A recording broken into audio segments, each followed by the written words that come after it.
Welcome to another episode of Fanarchy with Rivet. Excited to be here with the one and only Chris Classick. Hey, what's good? I'm trying to match your energy. How we doing today? Man, I feel good. Can't complain. Always grateful. Awesome. So today we're going to talk about community building, your time in the Chicago ecosystem, Classick, managing Smino, and just being a manager in general, and a bunch of other topics. So if you're ready, I'm ready. Yeah, I've been ready. Let's go. All right, let's do it. So tell us a little bit about the origin story of Classick, not only how the studio space has changed and evolved, but also how you've ingrained yourself in the Chicago ecosystem over time. When I first started, I started off as a producer. Went to beat battles and tried to beat all these producers at all these like beat battles, and a lot of them became my close friends, like Stephen Ponce, Nascent, Seasick, and I started to build this community of like producers, and then from there I realized that like these producers needed a place to build out of, and I was like, man, I might as well just build a space out of my basement. And from there I was like, you know, my entrepreneurial side started to click in and was like, hey, let me And what year is this? This was 2006. And in my mind during that time, I was like, hey, what's really missing? And what was something that I really wanted to see for myself? And I'm like, man, I really wanted to get myself more into the studio world, and saw myself more as like an engineer than a producer. And I loved it so much that I went to school for it. So I went to Columbia, got a degree in it. I was like one of the few people who graduated from Columbia. Yeah. But yeah, going back to that story, I just felt like I wanted to create a space where I could help create a platform for the creatives during that time. And at that time, I was just helping my friends, you know, and you know that's what you do in the beginning. You build your community through the people next to you, and then after that, you start to see more people, like them bringing more people, and you start to realize that you created something that people needed. And I just doubled down on it year after year.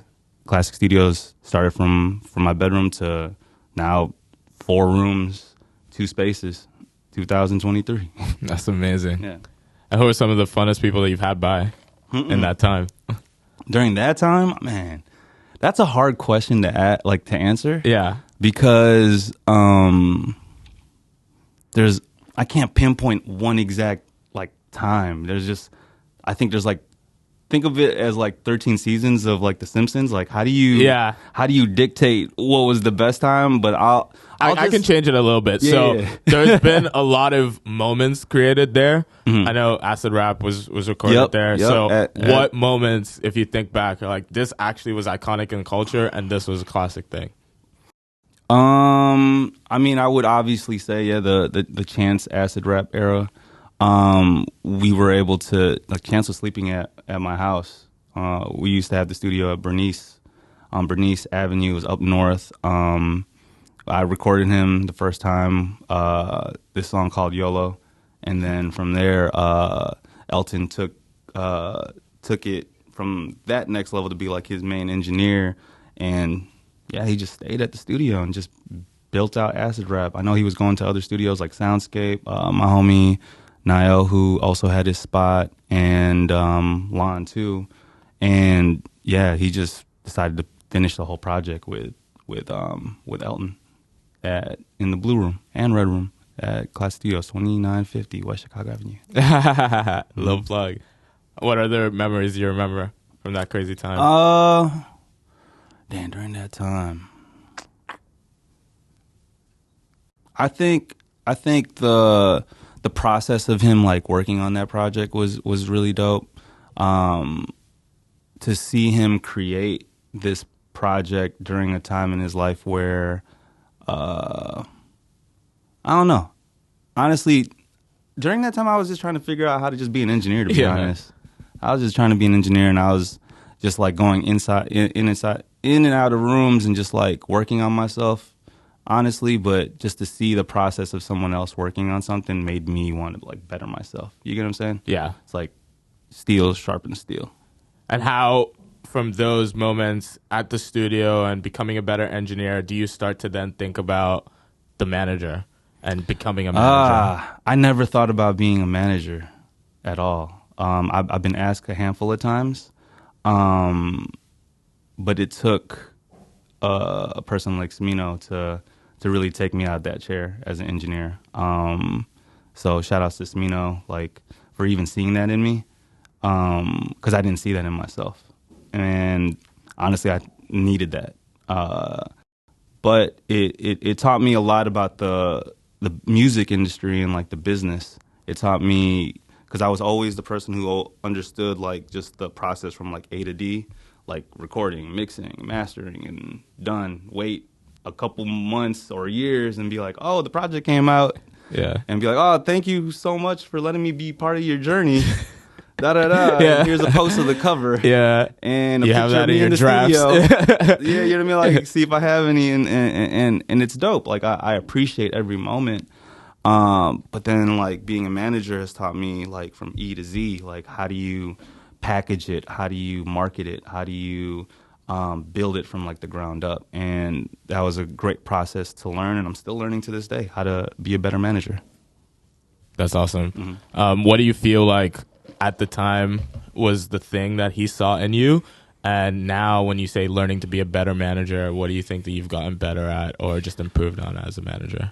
I'm an engineer at heart. So like our engineers, we're problem solvers. So we're always trying to figure, if I don't know the answer, I'm going to go try to figure it out no matter what, you know? Or if someone asks me something, give me some time to like figure, you know, like, hey, I don't know it now, but I'm going to know it. You know what I mean? So I learned fairly fast, and I think now my learning capacity is like shortened. You know what I mean? I could get things to like, I could get to an answer way faster than I did before.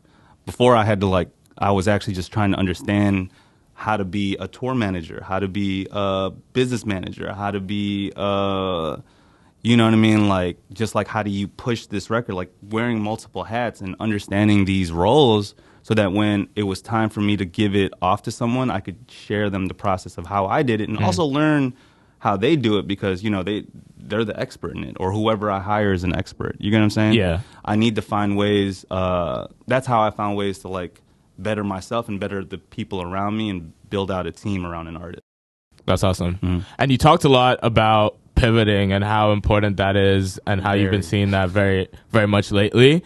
What do you think, or how would you advise a manager or artist to think about pivoting in these current times? I think that's crucial. I think you need to pivot as much as possible. Like, meaning like, all right, let's not say like pivoting, like changing your role per se, but understanding like how things are moving. You know, maybe it's not the right time to drop this project because this doesn't feel like it's the right time for it, or you don't have the right team for it, and then you just have to pivot. Like, for me, I pivoted at the right times in my life. Like, I mastered each portion of like being a producer, being an engineer, being a manager. I'm so sorry. I was going to say I saw it, and this is just like Mission Impossible. Hey, run that question back, bro. That shit just... Hey, turn that camera, bro. These the outtakes. Hey, my fault. I'm like hearing something in the left. Yeah, no, I saw them like, jumping. I was trying to stay focused. Sorry. Run that back. No worries. Awesome. So you mentioned in conversation about how you think about pivots yourself with Classick. How do you think, or how would you advise artists, managers to think about pivots in these current times? I think pivoting is important. To me, I feel like just understanding how, because you don't know how like people are going to engage with certain things, and like the consumer now is taking in things like music now. If we're talking like specifically for like music streaming, it's like, yo, music is free. You know what I mean? And like finding ways to create a brand around it, because like I already got the song. I remember I was talking to one of my homies about like, you remember that time when U2 was like on everyone's phone? Yeah. And everyone was upset? Yeah. Now we're in this phase of We have every album. Yeah, every yeah, song I remember that. in the world. So you can see that times are pivoting. Yeah. And people are struggling. Not people. I don't want to say people. Let's say that businesses, labels, and like other management companies, artists are trying to understand how to move in this shift. So pivoting to me is very important because things change every hour, every day, every second. You get what I'm saying? Like, I treat this industry as if it was like taking care of a kid. Because one week you might understand how to, oh, okay, I got it figured out. The next week, nope. Yeah. We're dealing with emotions. Yeah. And guess what? Emotions change how often? Every second. You don't feel happy for a whole week, right? Yeah, yeah. So guess what? That's the business that we're in. We're in the business of emotions. Yeah. And you also mentioned how things like mixing, mastering have become just a lot more accessible with new technology, and how Classick always was just a way to bring people together, be in the ecosystem, and how you're thinking now about this notion of a fun factory or just a creative communal space. Can you speak more on that vision? 100%. I've always seen Classick Studios as a creative space rather than a recording studio. You get what I'm saying? Yeah. And when you change it in that kind of light, it becomes what you just said, like a fun factory where people could like meet, could a community building could be made out of there. Like, it's not as serious. You're not sitting there trying to, oh, I got to go in and then record a song and then get out. You know what I mean? Like, Yeah. That's what I saw growing up, and I didn't want to make another space like that in Chicago. And I love the fact that starting that has created all these other pockets in the city of people doing the same thing, and that's beautiful. I love that. It creates this open space, this open door policy for people to figure out themselves, because the best thing that you could give a creative is a space to figure things out. Yeah, that's awesome. And now you're artist manager, you manage Smino, you've talked a lot about that. How did you meet Smino, develop that relationship, and what does it look like to be Smino's manager on a day-to-day basis? Ooh, okay. So I knew Drea Smith, his cousin. His cousin hit me up, and Drea Smith is a legend in her own regard. She was, she went on tour with Kanye. She was on the Glow in the Dark tour. She was part of Pyramids. So musically, it's in the family. So Drea hit me up and asked me if it was cool for her cousin to come to the studio, and I was like, oh yeah, that's cool. Have him come down. And this was early on, like 2009, where I had the studio in Kilpatrick House. Like, so he came to my house, played me some beats, played me some songs, and I was like, yo, you're fire. Like, you could use the space whenever. Because he does everything himself. Yeah, he recorded himself, he mixed it, he produced it for himself. Like, to see that kind of talent, I was like, yeah, like, you could, like I said, like, the best thing you could give anyone is a creative space to figure things out, and I just gave that to him. And Classick Studios has always been that playground for him. That's awesome. Yeah. And what does that look like now, day to day? Amazing. I'm grateful because I get to. Last conversation I had with Smino was, he's like, "Damn, like, I'm driving around in a Tesla right now. How do you feel with?"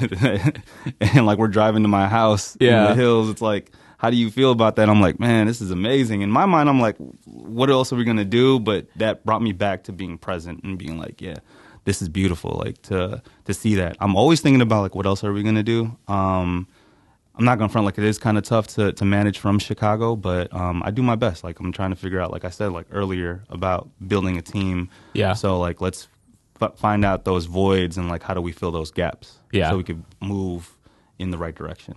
Yeah. What have you found has been most helpful for managing from Chicago, and what's tough about it? What's tough about it? I'm gonna start with what's tough about it. It's a lot of the people that I talk to aren't in Chicago, right? Because honestly, we've already done everything that we needed to do here, right? Probably the next few times that we're gonna do things here are, let's say, I want to do United Center. I knew I was coming. Lollapalooza, headline it. You know what I mean? Like, but what else? You know what I'm saying? Like, we just got to be honest with those, like, just those platforms. And I think those are the main things that we could do out here for SME. Also, we could find out ways. Oh, and we forgot Fanarchy with Rivet Podcast. Yes. Yeah. We gotta do that. We gotta do that. It's on there. Like this. You gotta go like this, bro. Yes, sir. It's coming. So Lala, United Center, Fanarchy with Rivet. Let's go. Yeah. Now there's a lot. I'm not saying that there isn't anything here, but for where Smee's at, like we just need to get him to those next phases in his career. Yeah, that's awesome. Does he come back at all often? Yeah, he come. Give or take, when there's something to do out here that we need to like handle, you know. If you're locked in for a project as a Classick? Yeah, honestly, like, yeah, the next project he's gonna come back. He'll probably come and work out the new spot. But for the most part, we're actually trying to find a place for him in LA. Oh, really? Yeah. And build out more of that fun factory. Exactly. Vibe. Yeah. We need a fun factory in LA. Why do you think that that's important for artists when they get to like his level? I mean, in LA, you could accidentally run into money. Right? Yeah. You could accidentally run into opportunities. Like here, I love Chicago, and I'm never gonna leave. This is where my family is. This is the community that same thing where I've seen built. Just the same. It's the same community that built me, but when it comes to like the next level and like the next, we just don't. You know, let's just be real. We just don't have I hate the word infrastructure. Yeah. Right. But let's just be specific. Like, yeah. We just don't have.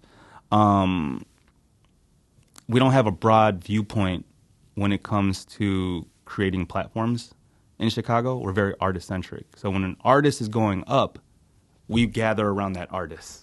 Yeah. Instead of being like, hey, let's think of a full scope plan of grabbing, you know, like, you know what I mean? Like, let's make a love renaissance here. Let's make a, you know what I mean? Like, and not to say that like a movement. Yeah, and I don't want, no offense, like, I know there's people who are like, things are bubbling right now. Yeah. But everyone's just quiet about it right now. You get what I'm saying? And like, to me, I feel like who's possibly doing that to some degree is like No More Heroes, like shout outs to Laka and them, you know what I mean? Like I see like a brand being built that like people could go to and be like, oh, that's a place where we could build artists and develop and all that, like, and us too, you know what I mean? And I'm planning on rebranding the studio a little bit to fit that mold.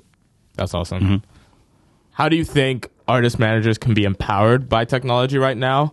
And what things exist within the stack that you use, things like Rivet, that artist managers should be keeping in mind or keeping an eye out for? Let me start off from like the creation side, because there's like different portions to me, right? Yep. So the creation side, there's this company that I'm like that I'm a part of.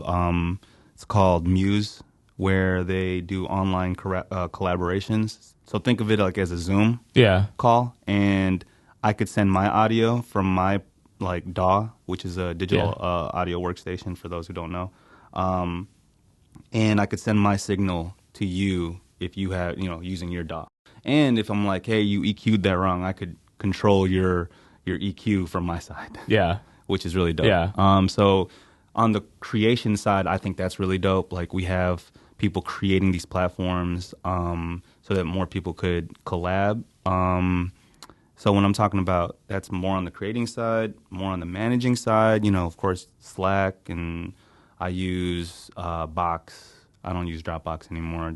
It's too many people like locking in or hacking. Yeah. You know what I'm saying? Yeah. I use Disco, which is really dope because it allows you to create, upload like and organize your music, and protect it and watermark it. It's a good way to share music and protect it. And then of course Rivet. Like I love the fact that you guys have the ability to understand. It's like putting a face and a contact to the numbers, right? Yeah. And I love that because everything is leaning towards DTC, you know, direct to consumer. And that information, that data is very important for artists to grow nowadays. And how are you thinking about how artists can use that data and grow in this D2C world? You get to build a deeper relationship with them. You know what I mean? You get to understand who they are, what they look like, and like how do you engage with them? How do you continue the conversation, which I believe in. You get what I'm saying? Like, it's like, all right, well, here's this one thing. Like, instead of just doing a one-off, you could do, here, let's do another merch drop, and hey, thank you guys for the first, like, you're the first 10 people who like my shit. Like, here's more music. You guys could push this. And the problem that labels are running into is the fact that labels don't know what to do, because the soldiers now aren't the labels. The soldiers are your fans. Yeah. They're the ones doing it. Everything is word of mouth. Yeah. Everything is them, and how do you activate them? Yeah. How do you wake them up? Yeah. Because again, all of this is free. Yeah. But how do you turn the passive fans into active fans? And it always boils down to experience. It always boils down to, how do you understand your fans? How do you, like, who are they? And then just keep talking to them over and over again. Yeah. Right? I think that's so key. And it's really interesting that you're talking about this in the context of Rivet and what Rivet will allow you to do within that. But even before, like in prehistoric times, pre-Rivet, how did you guys think about that direct communication in the early bootstrapped grassroots phase of Smino's fan base? Crazy. Like, what were some of the things that you were doing to create those experiences for those fans? We would pop out, like, and go to parties. My homie was throwing parties at East Room back in the day. We would go to, I literally went to WGCI, shout out to Moondog, and he played Smelling Like a Re-Up on repeat on every Sundays on there. We were just outside. That's what you did. Yeah. Nothing has changed. You still have to do that. Yeah. You know what I'm saying? Like, it was just like, the best way to promo things is just actually talk to people in person. Yeah. It wasn't more so digital. The thing is, Smino was really good. Smino was and still is really good with the internet. Like, he knows how to engage people on there. That's dope. That's really dope. And also, so switching gears a little bit to the other side of your brain, you have experience building a lot of physical spaces, build a studio for SZA. Like, what tips do you have for people that are thinking about DIY studio creation, from like having done it in your basement to like what you've done so far? People actually ask me, like, hey, can you help me with my studio? And I'm like, and I'll ask them, why are you building a studio? Yeah. And they don't know how to answer that. And that's fine, right? Because, again, like, you just want to create it and you want to build it for your friend, or you got an artist that you want to help and, like, you're building it for them. But intention is key, like the why, because with what it is and all that, it's the same thing. Like, we're just adding more to what, it's like, think about what's missing. Yeah. I'm going to just say that again. Like, what's missing in Chicago? Do you think we need another studio? Do we need another art? Like, we need other things. When people are just only falling into the categories of, let me just start a studio, let me be an artist, and let me just be a producer, and no one else wants to do these other things, there's just a lack of education. You get what I'm saying? Like, you could be the best at digital marketing, or you could be the best at, you know what I mean? Like, find these other roles that fill in these gaps. Because that's infrastructure. Like like these other things. But again, like, that comes from having a holistic and, like, macro broad point. A lot of things that happen in Chicago feel a little short-sighted. Yeah. Not on the bad side, right? Yeah. Just being, hey, like, I'm sorry I'm talking like this, but I'm just like, no, it's real. This is just my observations of being in this for 15 years. And to this day, it's still, I don't know, I still feel it a little bit. But again, like, maybe the energy in Chicago is like, people are still trying to figure things out. And again, the idea of pivoting, like, everyone's trying to find their new sound or experimenting, and, like, they're not ready yet to share it. Yeah. Does that make sense? It does. It's funny because the next question was literally how musicians and on the local level here in Chicago can support each other or just collaborate better. And I feel like you're touching on that with just different roles that need to exist that just help bring the ecosystem up. Facts, 100%. Like, shout outs to, I was just sitting with Drew the Kid and his manager, and, like, he had, like, a handful of people around him that was, like, digital marketing, A&R, and, like, I'm like, yo, I love seeing this. Yeah. This is, you got to figure it out. Yeah, you're doing it right. Like, you're building your team. And then, like, they were just asking me questions. I'm like, nah, y'all got it. I'm not gonna, I can't help. Nah, it's like, I'll help guide. But you got the right idea. Yeah. Like, So yeah, I love that. But when it comes to where it is now for the local scene, ask that question again one more time. I'm trying to gather my thought on like how to answer that. Let's make it short. Like, Yeah. how can locally here musicians support each other more or just collaborate?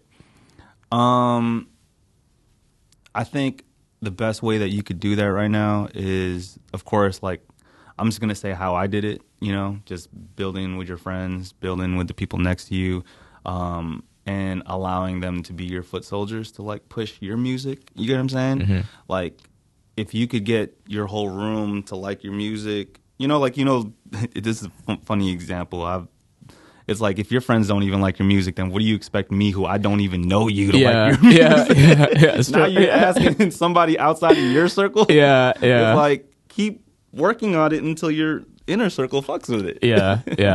So that's I a good think point. that's like, to me, it's like just taking it brick by brick, building your sound out a little bit more, finding where it's like, okay, what am I missing? Do I need more song? Like do I need to work more on the songwriting? Do I need to work on? It's just like really breaking it down to the foundation of like the music side of everything. And because when it resonates, it's like, you start to see it move, and your homies start to push it. Yeah. And then from there, those homies are going to tell all the other people, and it starts to grow. Yeah. And when it comes to now that that's expanded past the homies for someone like Smino, how do you stay on top of understanding exactly his fan base, and like what more things do you even want to know?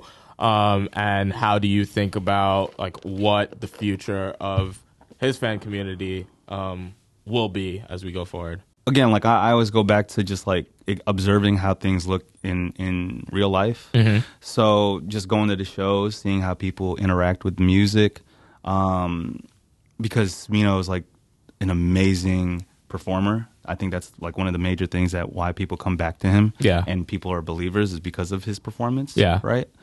The idea of like where his community is and like where things are going. Like I'm low key going through Rivet right now, like trying to see how like where his fans are and understanding that, because I try to treat each like YouTube and TikTok and like Instagram and all these places as if they were cities. Yeah. You know what I mean? Like, Yeah. And then understanding how to talk to those, and like how do you it's like you need a translator for each of these things. Yeah. You know? Yeah. So I'm trying to find translators for those the digital side. Yeah. Which you know, we're blessed to be signed to a label, and we could utilize the team on that side. Yeah. On that regard. I think we're solid. I think we're pretty solid in terms of like what we have to do next. We just have to create the next section of his career. You know what I mean? Where it's just, what does it look like? What's the experience? And I know a lot of people are excited for, you know, the mixtape that he's been talking about, and I'm not going to talk about anything else. Yeah. No, I love it. I love it. What was the point, even in this journey to now, when you're thinking about the next phase of his career, where that inflection point where you felt like things really took off? Like, what was that thing that there's always something that you're like, oh, okay, now this is it. We Man, in business. All right, the first time, when we locked in Lollapalooza on our own, that to me was like, oh wow, we did that. Okay, yeah, we did that, and then we went on our, because there's like other points, right? Yeah. But for us to hit Lala early on in his career, they hit us up. Yeah. It wasn't no bookers, no agents, no anything. That's it was cool. just pure organic. Like, you have to. That's like cool. It's too good to ignore. You know what I mean? That's cool. Yeah, it was that moment. Awesome. So now we're moving to rapid fire questions. Let's go. So what 3 pet peeves do you have with artists in your studio? 3 pet peeves.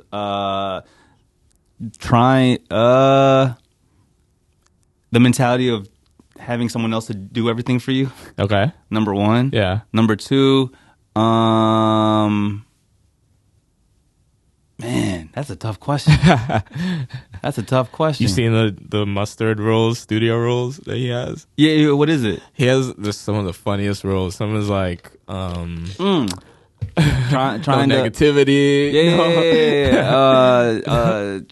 trying to be cool in the studio. Yeah. Like, hey, you know what I mean? Like you're not really adding value to the room. Yeah. Yeah, I don't know. There's I don't know. By that point, I just like, I don't even want. Yeah. I don't know. That's a tough question. But shoes allowed. Huh? Shoes allowed. She was allowed. Yeah. She was allowed for sure. No, not Rick Rubin. Like, Yeah, for sure. the vibe differently. Yeah. What does the brain tattoo on your arm mean? Oh man, that's NERD, Fly or Die, man. Like that album changed my Legend. life. Yeah. Chad Hugo. Shout out to Chad Hugo.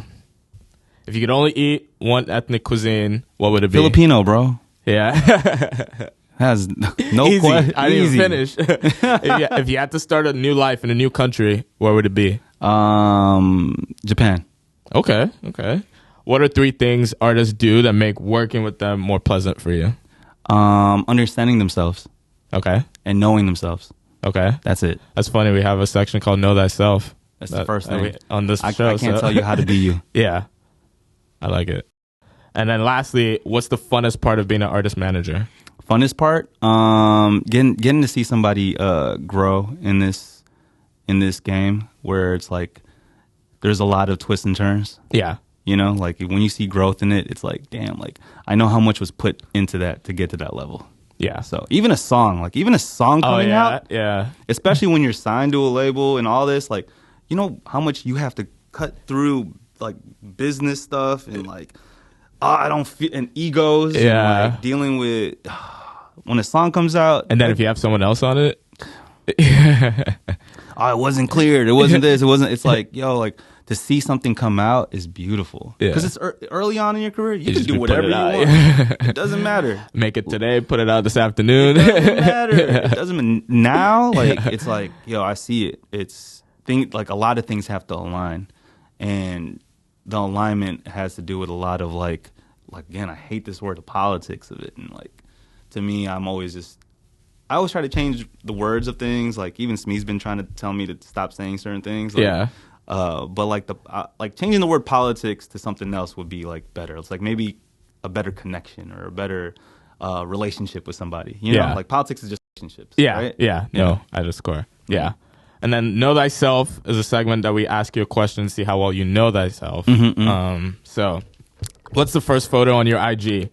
Is it a picture of your mom for her birthday? Is it a picture of Classick Studios signed 311? Or is it a picture of your family? It's the first one. It's a picture of my mom. Wrong. It's a picture of Classick Studios sign. But maybe the Classick Studios sign? Yeah, maybe you do know thyself, but not through this question. No. What the hell did I post? I don't remember the first thing I posted. Damn, that's crazy. See, it's important to know thyself. Yeah, wait, what was it? It was a picture of... hold on, I gotta look. You got the receipts? Let me see this shit, bro. You might be lying to me. Hold on, bro. You talk while I scroll. We at the end. Hell yeah. Yeah, do you have any things you want to plug? Classick Studios, of course. Book with us, book with the team. We're always going to try to figure out how to build you up from the ground up. And also, any last words of advice for artists building their communities, managers that are doing a lot of this work also behind the scenes that you just want to leave people with? For all the artists out there, build movements. The music is great. That's cool. But build movements. It's a lot of music. Yeah. There's too much music out there. Yeah. But movements and connection, that's like the next phase. Stand the test of time. Yeah, exactly. And all of that stems from community. See, we was right. That was when I first... Damn, and I said, this used to be my bedroom door. 21 likes. My boy John Avila, first like. Let's go. Yeah, let's go. Those are your real ones. Your 21 John real Avila, ones. shout out to my boy John. Grade school, that's my day one. He said, go, Chris, go. Roger. And look at you. You still going. Yeah, he said, it's only up and onward from here, brother. We're all proud of you. The real ones. Damn. See, we keep it real on Fanarchy with Rivet. This was Fanarchy with Rivet. This was Chris Classick. And we out.